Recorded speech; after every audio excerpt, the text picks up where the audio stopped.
Let's be honest, there are things women secretly want men to do, things they'll never admit out loud because they're afraid of how it sounds. They want control, but not too much. They crave attention, but only from the right man. And sometimes the very things they say they hate are the exact things that make their hearts race. Today, I'm going to expose 7 dirty things women secretly wish men did based on dark female psychology. These aren't about being disrespectful. They're about the primal side of female desire, the side she hides behind politeness, feminism, and words like, "I don't like that." Stay till the end, because number 7 reveals the core instinct that controls female attraction more than anything else. But before we dive in, let me be clear about something. This isn't manipulation. This isn't about tricking women or being fake. This is about understanding the deep psychological patterns that drive human attraction.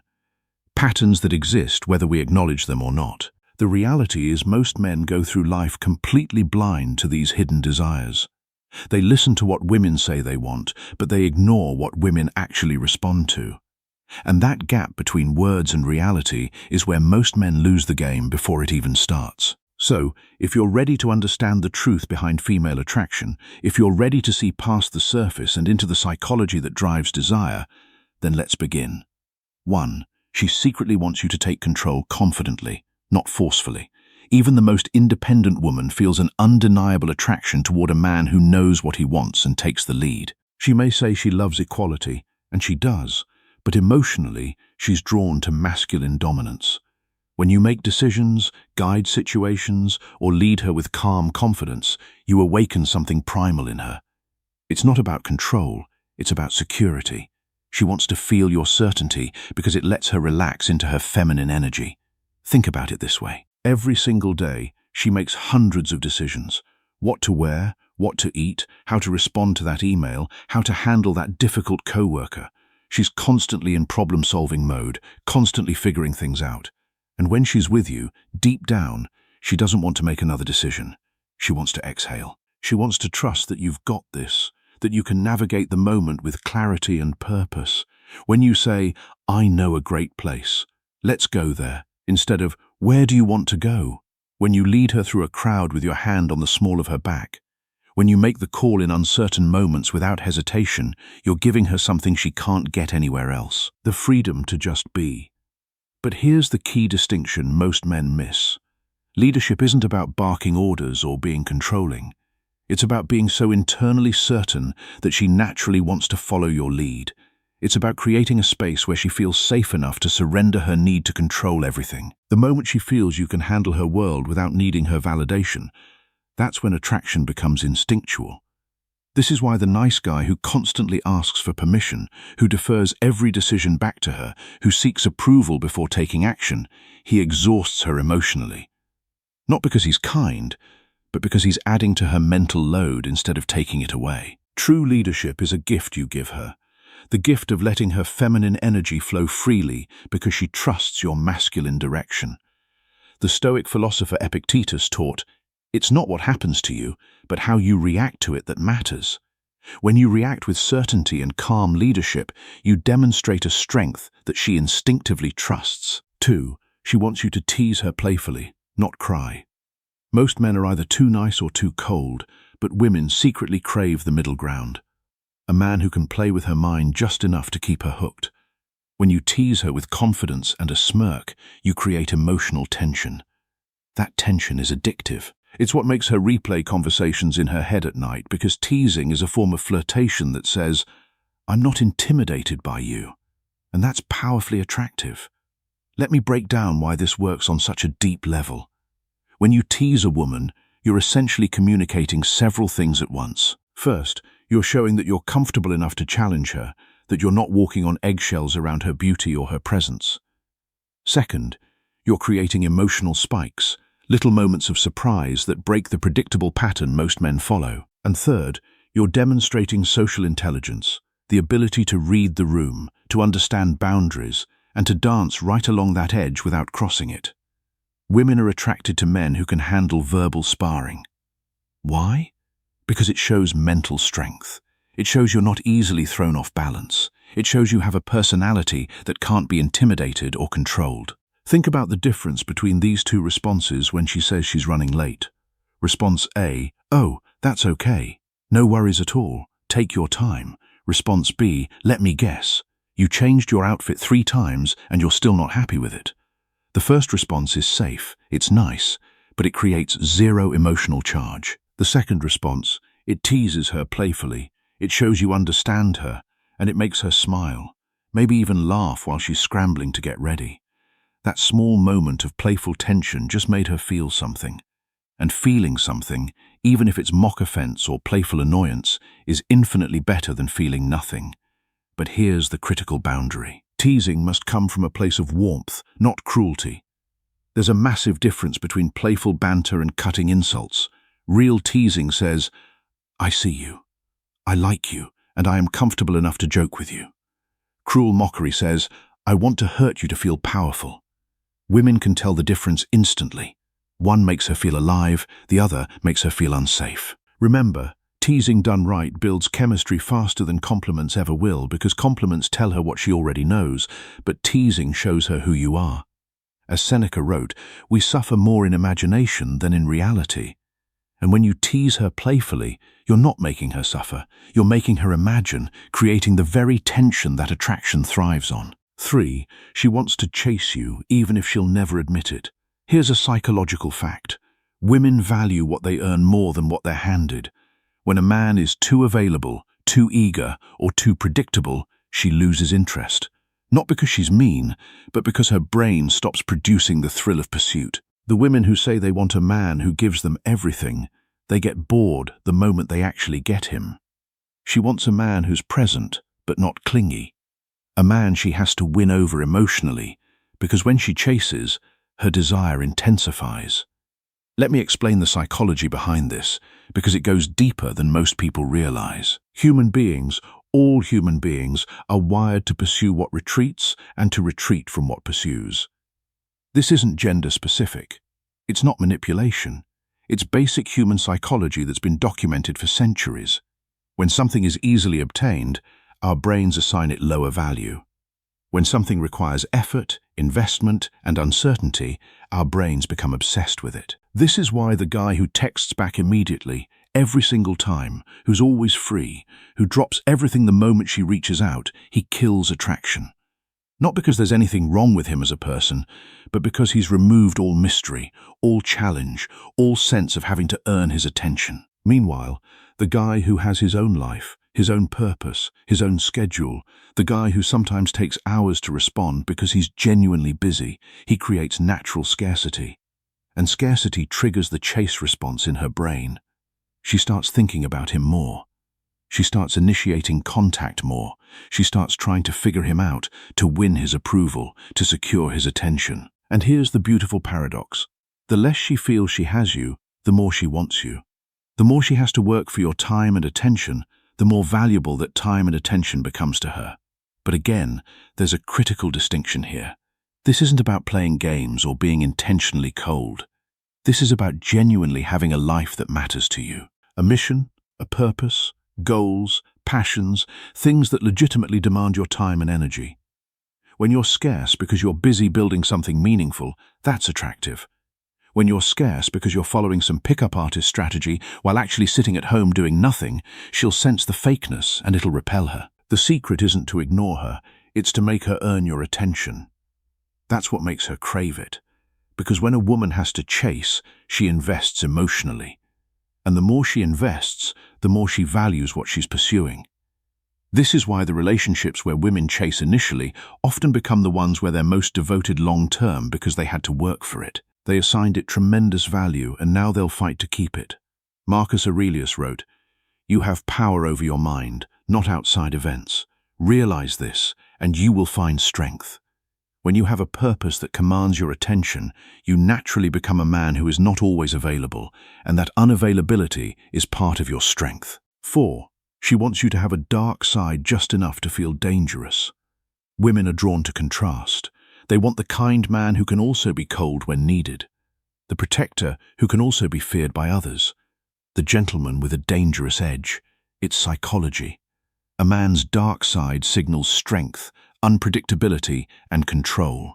qualities her subconscious links to protection and dominance. She'll never tell you this, but when you reveal glimpses of that mystery, when you show you could be dangerous but you choose not to be, that's when she feels both safe and intrigued.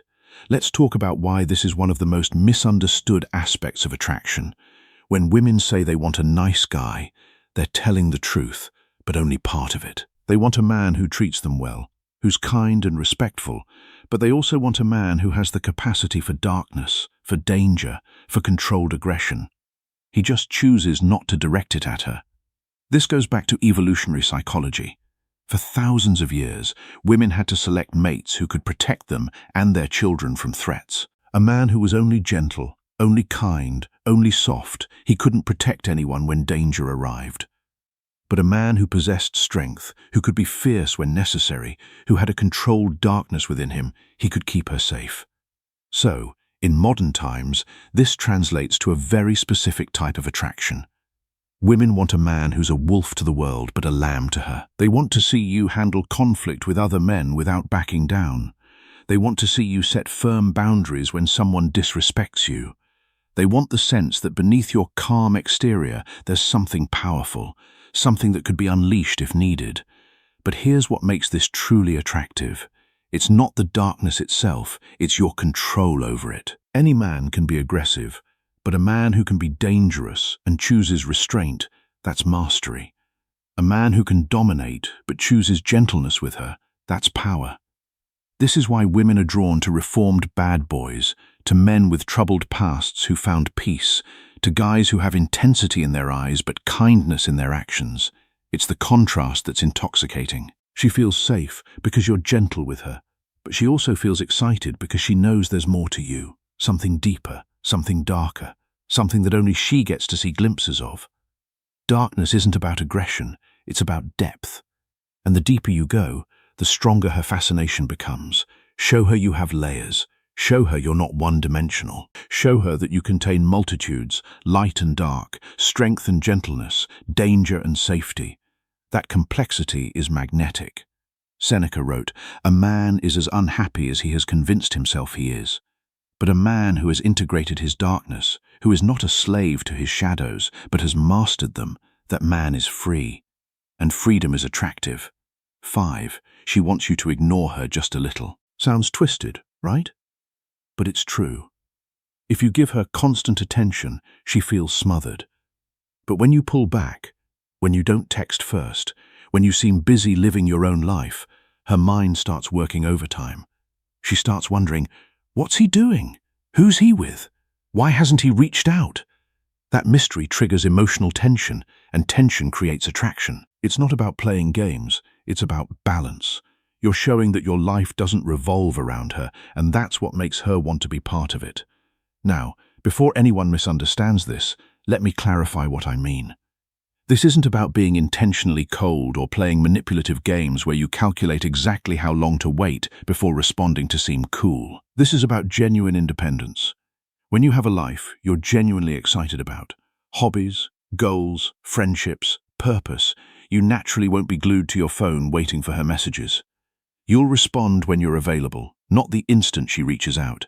You'll have evenings where you're busy with your own activities. You'll have days where she doesn't hear from you because you're deeply engaged in something meaningful. And ironically, that natural unavailability makes you infinitely more attractive than forced availability ever could. Here's why this works psychologically. Attention is a form of value. When you give your attention freely, constantly, without any filter, you're essentially communicating that your attention isn't valuable. But when your attention is scarce, when it has to be earned, when it's clearly going toward important things, it becomes precious. And people, especially women, crave what they perceive as precious. Think about it from her perspective. If you're always available, she unconsciously thinks, he has nothing better to do than wait for me. But if you're sometimes unavailable, she thinks, he has a life that matters. I wonder what he's doing. That shift in perception changes everything. She goes from feeling like she has you figured out to wondering about you, from feeling secure in your constant attention to feeling slightly uncertain. That uncertainty creates emotional investment. When you're slightly unpredictable, she invests emotionally because her ego wants to earn back your focus. The key word there is slightly. You can't disappear for weeks or be completely inconsistent. That's not attractive. That's just unreliable. But being someone who has a rich, full life that sometimes takes priority over constant communication, that's incredibly attractive because it shows you're a man with options, with purpose, with a life worth living. And now she wants to earn her place in that life. Epictetus taught, no great thing is created suddenly. Your life and purpose are built over time, and your attention is a reflection of that depth. 6. She wants you to tell her no. Most men think saying yes to everything will make her happy. Wrong. A woman secretly respects a man who sets boundaries. When you tell her no calmly without anger, you show her that you're not controlled by her approval. It's one of the darkest truths in female psychology. A man who can walk away rarely needs to. Saying no doesn't make you cruel, it makes you powerful because it shows you're emotionally independent, not desperate for her validation. Let me explain why this might be the most important point of all. Most men enter relationships as approval seekers. They want to be liked, to be accepted, to be chosen, and there's nothing wrong with that desire. It's human. But when that desire becomes desperate, when you'll do anything to avoid conflict or disapproval, when you sacrifice your own boundaries just to keep her happy, you stop being attractive. Because women aren't actually attracted to men they can control, they're attracted to men they can't. When you say no to something that doesn't work for you, when you hold firm on your values, even if it risks disappointing her, when you prioritize your own needs and boundaries without apology, you're demonstrating something crucial: self-respect. And self-respect is the foundation of all attraction. A woman might test this. She might push boundaries to see if you'll hold them. She might ask for something unreasonable to see if you have the spine to refuse. She might create drama to see if you'll cave under pressure. And when you don't, when you remain calm, grounded, and firm in your no, her respect for you skyrockets. Because you've just proven you can't be manipulated. You've proven your frame is stronger than hers. You've proven you have standards, and you'll enforce them. This is why nice guys who never say no, who bend over backward to please, who sacrifice everything for female approval, they rarely get the girl. And when they do get her, they don't keep her respect. Because a woman can't respect a man who doesn't respect himself enough to have boundaries. Every time you stand your ground, you become more attractive because she's not just drawn to your body, she's drawn to your backbone. So, start saying no when it's appropriate. No, I won't cancel my plans to accommodate you at the last minute. No, I won't tolerate being spoken to that way. No, that's not something I'm willing to do. Watch what happens. Watch how her respect grows. Watch how the dynamic shifts because the man who can walk away is the man she'll work to keep. Marcus Aurelius wrote, "If it is not right, do not do it. If it is not true, do not say it." This is the Stoic foundation of boundaries. When you refuse to compromise your integrity, you become a man of substance. 7. She secretly wants to feel owned emotionally, not physically. Here's the part most men never understand. Women don't want control over everything. They want to surrender to someone who's worthy of their trust. She wants a man who makes her feel claimed, not through force, but through presence. When you lead with certainty, protect her energy, and make her feel like she's yours, you're giving her the emotional intensity she craves, but fears to admit. This is where attraction transforms into devotion, because deep inside, she wants a man who can emotionally own her heart. Not by dominance, but by depth. This final point is perhaps the most controversial, but it's also the most powerful. In an age where independence is praised and vulnerability is sometimes seen as weakness, women still crave the feeling of belonging to someone, not in a possessive, controlling way, but in a deep, primal, emotional way. She wants to feel like she's yours, like you've claimed her heart so completely that the thought of anyone else doesn't even register, like you're her person and she's your person. And that bond is unbreakable. This goes beyond attraction. This is about connection. When you show her that you see her, truly see her beneath all the masks and defenses, when you understand her fears and accept her darkness along with her light, when you create such emotional safety that she can be completely vulnerable with you, that's when she surrenders. Not because you demanded it, but because you earned it.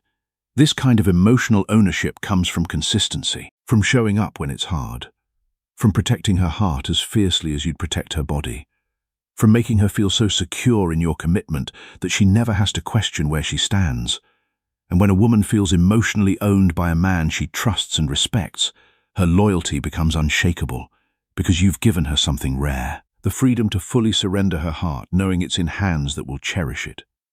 The moment she feels she can lose herself in your presence, she's already yours, even if she never says it out loud. Now you know the 7 dirty things women secretly wish men did. Not dirty in the physical sense, but in the psychological sense that stirs emotion, dominance, and desire. Women will never say these things out loud because they don't want to be judged. But if you learn to read between the lines, you'll see that everything they claim to hate is often exactly what attracts them the most. Understanding these principles isn't about manipulation. It's about understanding human nature at its deepest level. When you lead with confidence, when you set boundaries, when you maintain your independence, while also creating deep emotional connection, you're not playing games. You're simply being the kind of man that women naturally gravitate toward. The kind of man who understands that attraction isn't logical, that desire isn't politically correct, that the heart wants what it wants regardless of what society says it should want. So, take these principles and apply them with integrity. Use them to build genuine connections, not to manipulate or control. Understand that real power in relationships comes from being authentic, grounded, and unshakable in who you are. The Stoics understood this centuries ago. They knew that true strength is not in dominating others, but in mastering yourself. When you master yourself, you become a man of presence, a man of depth, a man who naturally commands respect and attraction without having to chase it. If you enjoyed this breakdown of dark female psychology, make sure to like, subscribe, and turn on the bell icon so you never miss these weekly truths. And hey, don't stop here. Check out the other videos on this channel for more psychological secrets, emotional control techniques, and attraction mastery. Because once you understand the hidden side of female desire, you'll never look at women the same way again. And more importantly, you'll never see yourself the same way.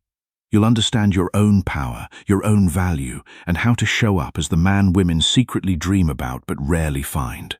Until next time, stay strong, stay authentic, and remember the best version of you is the one women can't resist.